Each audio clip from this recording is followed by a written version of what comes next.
O sol ainda não tinha ido embora de vez, quando Ezequiel Barroso encostou o caminhão na beira da estrada de Pissarra. 52 anos de estrada gravados no rosto, mãos calejadas de tanto segurar volante e um silêncio dentro do peito que ele há muito tinha parado de tentar explicar.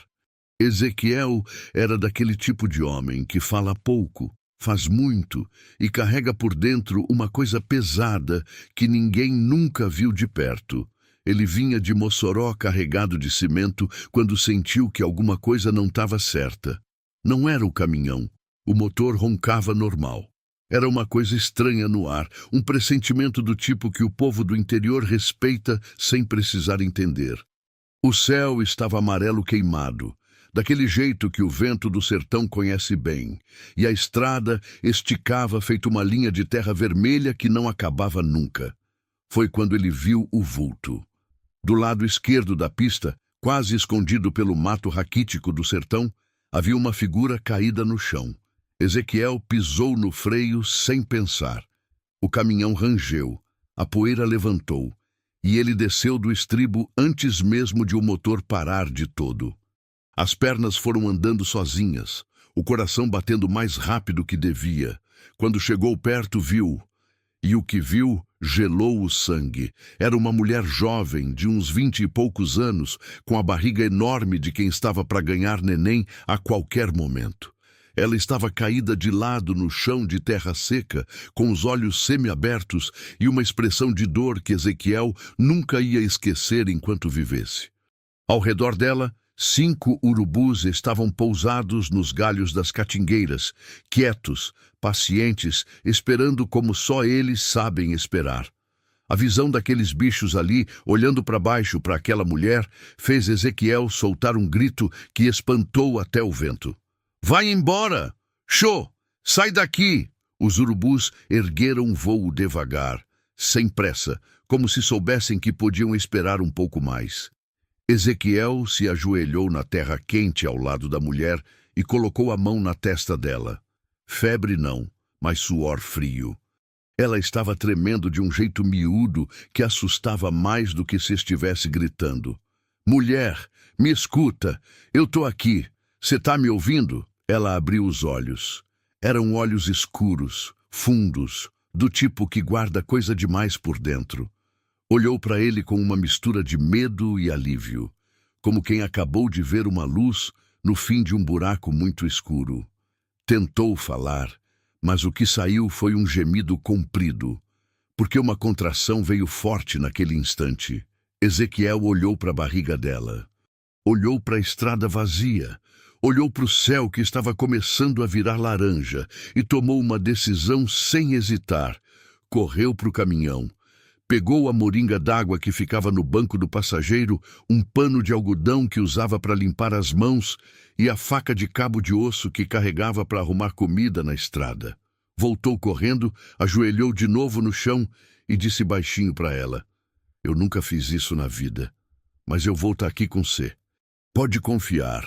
O que aconteceu na hora seguinte foi uma coisa que Ezequiel Barroso jamais tinha vivido e nunca ia viver de novo. Sem nenhum preparo, sem saber quase nada, guiado só pelo instinto e pela vontade de não deixar aquela mulher sozinha, ele ajudou o bebê a chegar ao mundo ali mesmo, naquela estrada de Pissarra, com o sertão em volta e o sol descendo devagar no horizonte. O menino nasceu berrando, um choro forte, cheio de vida, que cortou o silêncio da caatinga como uma faca. Estava roxinho e agitado, com os pulmões funcionando a todo vapor, como se já soubesse que o mundo ia exigir muito dele. Ezequiel enrolou o bebê no pano de algodão com as mãos tremendo, e quando colocou a criança no colo da mãe, ela chorou. Um choro diferente do de dor. Era o choro de quem estava seguro pela primeira vez em muito tempo. Como você se chama? Ele perguntou, a voz mais grossa do que queria. Miriam. Ela respondeu, olhando para o filho. E ele vai se chamar Isaías. Ezequiel ficou olhando para aquela mulher, para aquele bebê que tinha chegado ao mundo naquele lugar improvável e sentiu uma coisa que não conseguia nomear mexer dentro do peito. uma coisa que ele não sentia havia anos, talvez décadas. Ele levantou, foi até o caminhão e voltou com uma manta velha que ficava atrás do banco. Estendeu no chão para Miriam deitar melhor. Depois ficou sentado ao lado deles, enquanto o céu ia de laranja para roxo e as primeiras estrelas apareciam lá em cima. Não tinha mais urgência, não tinha mais o que decidir. Ele ia levar os dois para a cidade e pronto. Mas enquanto ficava ali sentado, Ezequiel Barroso pensava numa coisa que não conseguia afastar da cabeça. Aquela mulher tinha estado sozinha naquela estrada, grávida, a ponto de parir, sem ninguém. Como uma pessoa chega a esse ponto? O que tinha acontecido com ela para estar ali daquele jeito? Ele não perguntou, não era da natureza dele. Mas sabia, com aquela certeza estranha que a estrada ensina, que a resposta a essa pergunta ia mudar muita coisa. Para ele, para ela. E para aquele menino barulhento que dormia no colo da mãe, sem saber ainda o tamanho do mundo que tinha acabado de entrar. O caminhão partiu na madrugada, devagar, com cuidado. Miriam estava deitada no banco de trás, abraçada ao filho. Ezequiel dirigia olhando mais pelo retrovisor do que para frente, preocupado com os dois, não com a estrada.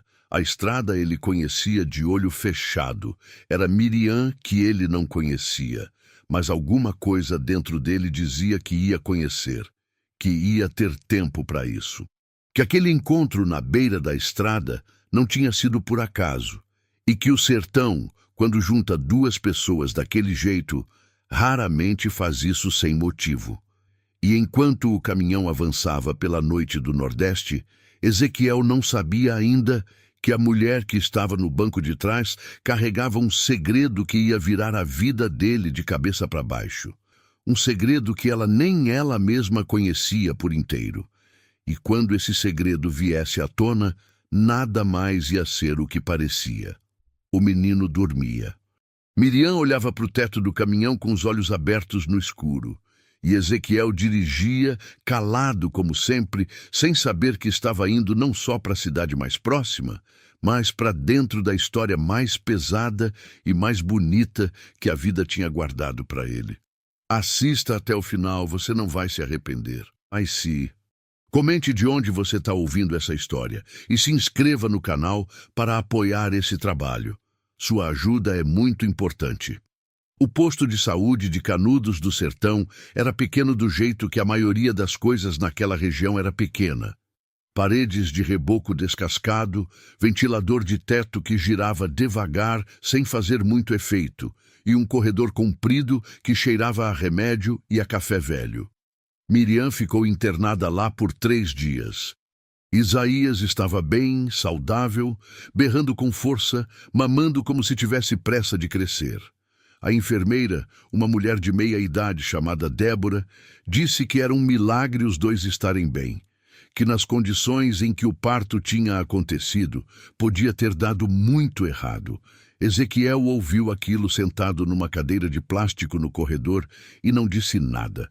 Ficou só olhando para o chão de cimento cinza e pensando que, se tinha dado certo, não era mérito dele. Era do menino que veio ao mundo teimoso e decidido, do jeito que o sertão faz as pessoas. Ele não foi embora. Essa era a parte que ele mesmo não conseguia explicar direito.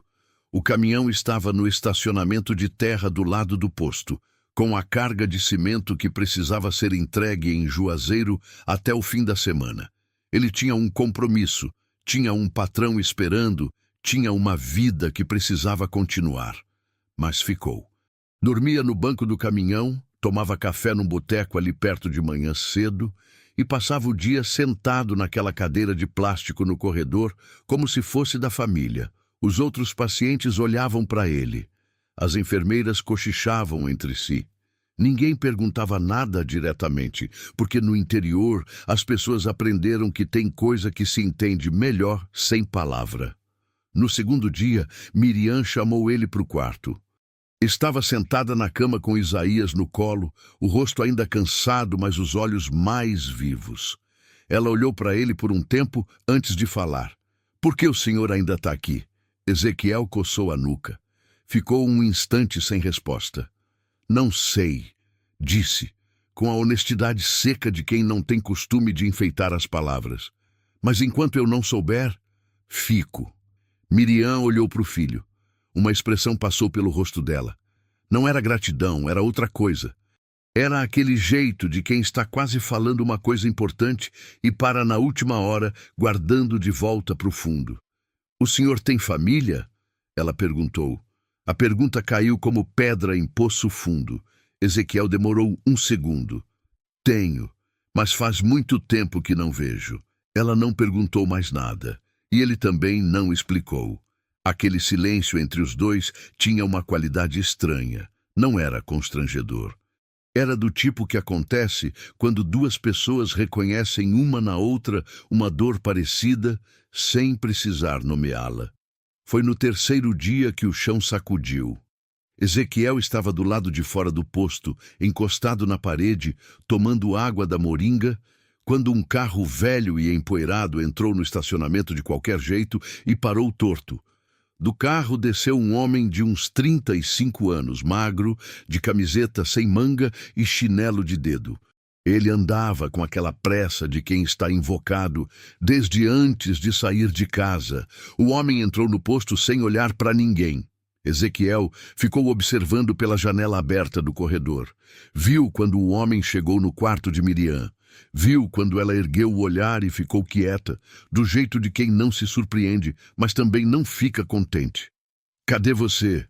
A voz do homem era alta o suficiente para vazar pelo corredor.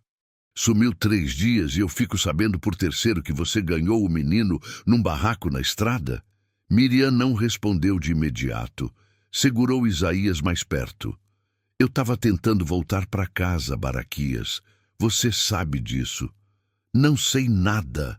Você some, não avisa ninguém, e agora está aqui sendo cuidada por homem que nem conhece? Ezequiel entrou no quarto nesse momento. Não para brigar. Ele não era de briga. Mas não ia ficar do lado de fora ouvindo aquele tom de voz sendo usado com uma mulher que tinha parido sozinha na beira de uma estrada 2 dias antes. Baraquias se virou para ele com os olhos apertados. Quem é você? Sou o homem que achou sua mulher caída num barranco. Ezequiel respondeu, sem elevar a voz, e que ficou aqui para ter certeza que ela e o menino iam ficar bem. Intrometido, Baraquias largou a palavra como quem cospe. Você não tem nada a ver com isso. É assunto de família, Baraquias. A voz de Miriam saiu firme, surpreendendo até ela mesma. Para! O homem olhou para ela, depois olhou para o bebê. Tinha ali uma expressão difícil de decifrar. Não era amor, não era ódio. Era aquela frieza de quem olha para uma situação e calcula o que ela vai custar. A gente vai embora hoje, ele disse. Ela não pode andar, Ezequiel falou. O médico disse que ela precisa de mais 2 dias de repouso. Eu não estou falando com você. Estou falando com você, Ezequiel respondeu tranquilo. 2 dias, depois você leva sua família embora e eu sigo minha vida. Baraquias ficou olhando para ele por um tempo longo. Depois saiu do quarto sem mais palavra. Ezequiel ficou parado, sentindo o coração batendo mais forte do que a situação pedia. Mas não era medo. Era raiva contida, daquele tipo que a gente segura porque sabe que soltar não resolve. Miriam olhou para ele e disse baixinho, obrigada. Não precisa. Precisa sim. Ela fez uma pausa. Ele não é ruim, não. Ele é complicado. Ezequiel não disse nada, mas pensou que todo homem que deixa a mulher grávida se virar sozinha na estrada é mais do que complicado. Guardou o pensamento para si. Naquela noite, sentado no caminhão com a janela aberta para o sereno, Ezequiel ficou olhando para o céu cheio de estrelas do sertão e pensou na família que tinha deixado para trás. Uma mulher, 2 filhos, tinha saído para trabalhar e foi ficando na estrada, foi ficando, até que voltar virou uma coisa que ele empurrava para depois sempre. Hoje ele entendia o que tinha feito. Entendia e carregava aquilo como se fosse uma pedra no peito que não saía nem dormindo. Ver Baraquias entrar naquele quarto com aquele jeito Foi como olhar num espelho torto, um espelho que mostrava uma versão de si mesmo que ele preferia não encarar.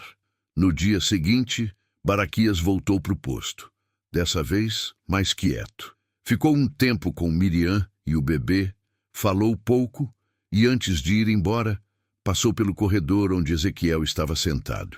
Parou. Ficou um segundo sem falar. "Você vai continuar aqui?" perguntou. "Mais um dia", Ezequiel respondeu. Baraquias assentiu com a cabeça, aquele gesto seco de quem concorda sem querer, e foi embora. No quarto, Miriam estava amamentando Isaías e olhando pela janela pequena para o pedaço de céu que dava para ver. O sol da tarde entrava de lado e alumiava o rosto dela de um jeito que fazia ela parecer mais jovem ainda, e mais cansada também. Ela não sabia que Ezequiel, naquele mesmo instante, estava do lado de fora, ligando para o patrão para dizer que ia atrasar a entrega, que tinha surgido uma coisa, que ele explicava depois, e ela não sabia, não podia saber ainda, que o segredo que ela carregava dentro dela, aquele que tinha ficado engolido por meses de medo e silêncio, estava prestes a vir à tona de um jeito que ia sacudir não só a vida dela, mas a de todo mundo ao redor, inclusive a de um caminhoneiro que achava que estava só fazendo uma boa ação e voltando para a estrada. O sertão, porém, tem os planos dele. E o sertão não avisa. Ezequiel entregou a carga com 4 dias de atraso e perdeu o contrato. O patrão foi seco no telefone. Disse que atraso sem aviso era demissão e que ele podia passar lá pegar o que era seu. Ezequiel ouviu tudo, agradeceu sem ironia e desligou. Ficou olhando para o celular na mão por um instante, sentindo o peso daquilo, e depois colocou o aparelho no bolso e foi tomar café. Não era a primeira vez que perdia coisa por causa de uma decisão tomada do coração. Mas era a primeira vez em muito tempo que a perda não doía do mesmo jeito. Tinha algo diferente nessa, como se ele tivesse perdido o emprego, mas ganhado alguma outra coisa que ainda não sabia nomear. Miriam tinha ido embora com Baraquias 2 dias antes. Ela tinha saído do posto de saúde com Isaías no colo, entrado no carro velho do marido sem olhar para trás, e Ezequiel tinha ficado na calçada vendo o carro sumir na poeira da estrada. Pronto. Acabou. Era para ser assim. Mas o caminhão não ia sozinho, e na cabeça de Ezequiel, alguma coisa também não ia. Ele estava a caminho de Juazeiro para acertar as contas com o patrão, quando o caminhão começou a dar sinal de problema. Uma fumacinha fina saindo do capô, um ruído diferente no motor, uma sensação de que o bicho estava pedindo socorro. Ezequiel conhecia aquele caminhão como conhece a própria mão, sabia quando ele estava bem e quando estava mal. E naquele dia ele estava mal. Ele entrou pela estrada da serra para pegar um atalho que conhecia, uma dessas picadas que os caminhoneiros velhos sabem e os novos não confiam.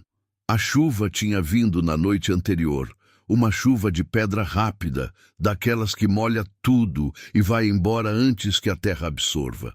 A pista estava traiçoeira, com lama nas curvas e pedra solta no acostamento. Numa curva fechada, com o motor resmungando e a pista escorregando debaixo dos pneus, o caminhão foi. Não foi por excesso de velocidade. Ezequiel era motorista de mais de 30 anos, não era maluco. Foi pela combinação da lama, do pneu, que já estava pedindo troca há muito tempo, e de um momento de distração de um segundo só. Um segundo que foi o suficiente. O caminhão desceu pelo barranco de lado, arranhando a terra vermelha e quebrando os arbustos da caatinga no caminho, até parar numa posição torta, com a frente enterrada e os pneus traseiros no ar. Ezequiel bateu a cabeça no volante, o peito no airbag que inflou tarde demais, e ficou ali por um tempo que não soube dizer quanto foi, com o mundo girando e o cheiro de terra úmida entrando pela janela quebrada. Quando conseguiu sair do caminhão, estava com um galo na testa do tamanho de um ovo, um corte no braço que sangrava devagar e as pernas bambas de quem tomou um susto daquele tamanho. O caminhão estava destruído. A frente toda amassada, o para-brisa estilhaçado, um dos eixos claramente torto. Não tinha conserto rápido. Provavelmente não tinha conserto barato. Ficou ali parado na beira do barranco, olhando para o caminhão que tinha sido o único bem que possuía no mundo, e sentiu o chão desaparecer embaixo dos pés, sem emprego, sem caminhão, sem dinheiro. No meio da serra, com o celular sem sinal e o braço sangrando, mas o sertão, quando tira de um lado, às vezes dá pelo outro. Uma caminhonete velha que vinha pela estrada parou quando o motorista viu os rastros do acidente. Era Salomão, 61 anos, mecânico de mão cheia, dono de uma oficina na cidade de Serra Branca, a 12 quilômetros dali. Um homem de fala mansa, bigode grisalho, olhos que pareciam sorrir antes da boca. Ele desceu da caminhonete, avaliou o estrago com aquela calma de quem já viu coisa pior e disse: "Pode sair do sol, eu chamo o reboque." Ezequiel foi. Não tinha outra saída. Na oficina de Salomão, que ficava numa rua de terra batida num bairro quieto de Serra Branca, o caminhão chegou no reboque 2 horas depois. Salomão andou em volta dele, bateu aqui, puxou ali, sacudiu a cabeça do jeito que mecânico bom faz quando a notícia não é boa. "Vai demorar uns 20 dias, ele disse, "e vai custar. Mas eu conserto." Ezequiel não tinha dinheiro. Disse isso com aquela franqueza seca de quem não tem vergonha da verdade.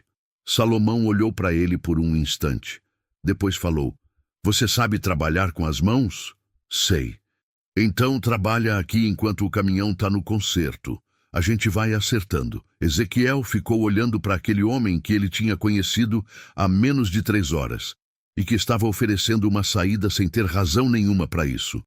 Sentiu aquela estranheza de novo, a mesma que tinha sentido quando ficou sentado na cadeira do posto de saúde sem conseguir ir embora. "Por que você está fazendo isso?" ele perguntou. Salomão encolheu os ombros. "Porque eu já estive do lado que você está. E alguém fez isso por mim, simples assim. Sem discurso, sem sermão." Ezequiel aceitou. Começou no dia seguinte, ajudando na oficina, fazendo os serviços mais pesados, enquanto Salomão cuidava dos detalhes do motor. Os dois foram se conhecendo devagar, do jeito que homem do interior se conhece.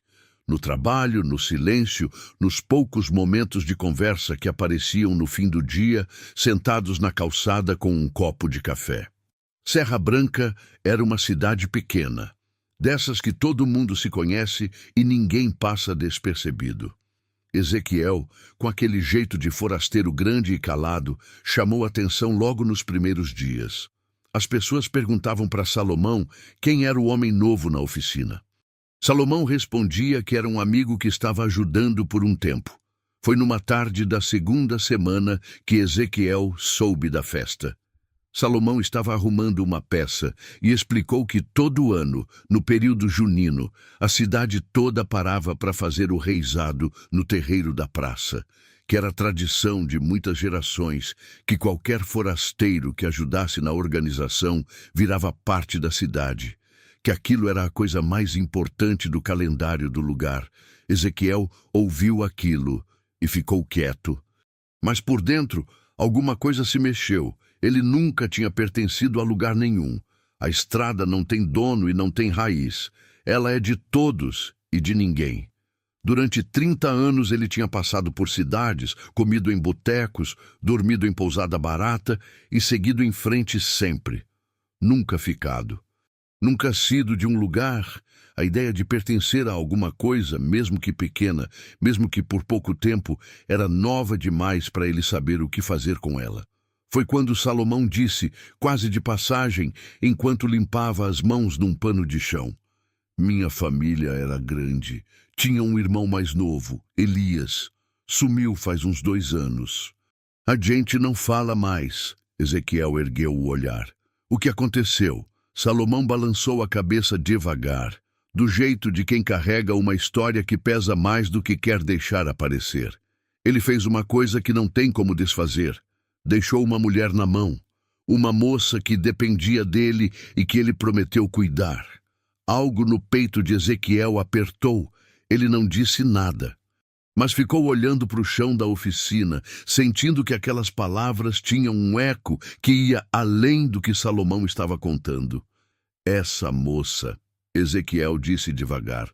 Você sabe onde ela está? Salomão o olhou com uma expressão que Ezequiel não conseguiu ler direito. Não, e honestamente, faz tempo que parei de perguntar. Quando o Elias sumiu, ela sumiu também. E eu fiquei envergonhado demais do meu irmão para ir atrás dela. A tarde caiu. A oficina foi ficando mais escura. Salomão acendeu a lâmpada velha que pendia do teto e voltou para o trabalho. Ezequiel ficou sentado num banco de madeira no canto, olhando para o chão com uma sensação crescente de que alguma coisa estava se encaixando em volta dele sem que ele tivesse pedido. Uma mulher que dependia de um homem que sumiu. Um irmão envergonhado que não foi atrás. Uma moça que apareceu sozinha na beira de uma estrada, grávida, sem ninguém. Ele não tinha certeza. Era cedo demais para ter certeza.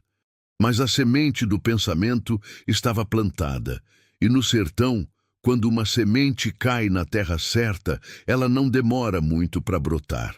Naquela noite, deitado numa rede que Salomão tinha pendurado num quartinho dos fundos da oficina, Ezequiel ficou olhando para o teto de telha e pensando em Miriam, no jeito que ela tinha olhado para ele no posto, no silêncio que ela tinha quando o assunto era o passado.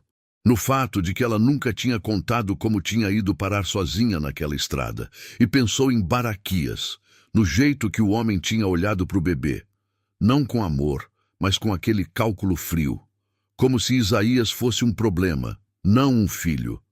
Ezequiel fechou os olhos. E ali, no escuro daquele quartinho de oficina em Serra Branca, a 12 quilômetros do barranco, onde tinha quase perdido tudo, sentiu que estava exatamente onde precisava estar, mesmo sem entender ainda por quê. Miriam apareceu na oficina de Salomão numa manhã de segunda-feira, 3 semanas depois que Ezequiel tinha chegado em Serra Branca. Ela estava com Isaías no colo, o rosto mais magro do que ele lembrava, e os olhos com aquela fundura de quem não dormia direito fazia tempo. Vestia uma saia florida desbotada e um chinelo que tinha visto dias melhores, mas carregava o filho com um cuidado que não combinava com o resto do cansaço que ela mostrava. Ezequiel estava embaixo de um carro quando ouviu os passos. Saiu de baixo, viu quem era e ficou parado com a chave inglesa na mão sem saber o que dizer. Eu fui atrás de você, ela disse, antes que ele abrisse a boca. Soube que tinha tido um acidente. A enfermeira Débora me contou que você tinha falado do mecânico de Serra Branca. Tô bem, ele disse. O caminhão que não ficou. Ela olhou para o galpão, para o caminhão ainda desmontado no fundo, e depois olhou para ele. Baraquias foi embora, ela disse. Ele descobriu que Isaías não é filho dele e foi embora. As palavras saíram diretas, sem rodeio, do jeito de quem praticou falar aquilo muitas vezes antes de conseguir dizer em voz alta. Ezequiel não se mexeu. Esperou. Sabia que ela ainda não tinha terminado. O pai do Isaías é um homem chamado Elias. Ela continuou, olhando para o bebê no colo. Ele prometeu que ia ficar comigo, que ia assumir. Mas quando a barriga apareceu, ele sumiu. Não atendeu mais o telefone, não mandou palavra, sumiu do mundo. E eu fiquei sozinha, sem dinheiro, sem parente, tentando chegar numa cidade que me desse algum socorro, quando o parto veio antes do tempo. O nome caiu no ar da oficina como uma pedra num tanque quieto. Elias, Ezequiel, sentiu o peito apertar, olhou para Miriam, olhou para o bebê, e virou devagar a cabeça para a porta dos fundos da oficina, onde sabia que Salomão estava trabalhando. Miriam, ele disse, a voz mais baixa do que queria. O dono dessa oficina.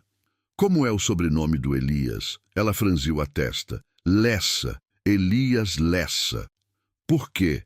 Ezequiel fechou os olhos por um segundo. Quando abriu, tinha uma expressão que ela nunca tinha visto nele. Não era raiva, não era espanto.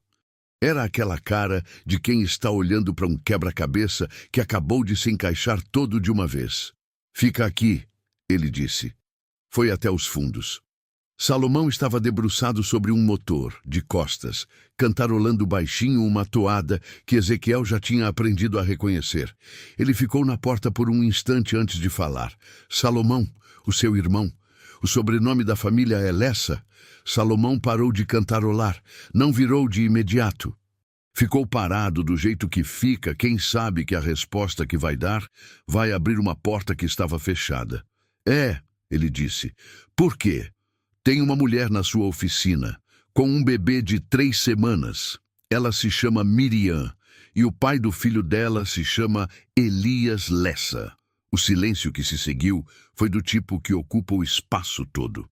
Salomão largou a ferramenta devagar, se virou e olhou para Ezequiel com uma expressão que misturava vergonha, surpresa e aquela dor surdinha de quem sabia que um dia ia ter que encarar alguma coisa assim. Meu Deus, ele disse, mais para si mesmo do que para Ezequiel. Os dois foram para a frente da oficina juntos. Quando Salomão viu Miriam, parou no meio do galpão. Ela o reconheceu na mesma hora. Tinha uma foto dele na casa de Elias, numa prateleira que ela tinha passado 1000 vezes sem dar atenção.